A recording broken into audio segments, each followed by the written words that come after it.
కేరళలోని ఇడుక్కి జిల్లాకు చెందిన ఓ రైతు తన 6 ఎకరాల్లో వివిధ రకాల పంటలు పండిస్తూ అద్భుతాలు సృష్టిస్తున్నాడు.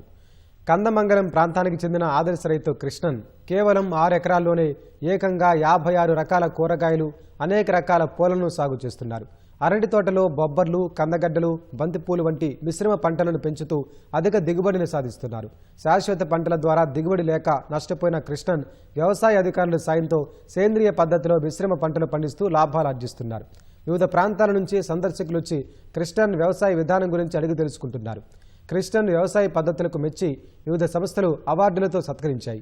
45 ఏళ్ల నుంచి వ్యవసాయంలో ఉన్నానని, అధికారుల సాయంతోనే సేంద్రియ సాగు వైపు వచ్చి తక్కువ స్థలంలో ఎక్కువ పంటలు పండిస్తున్నారని కృష్ణన్ తెలిపారు.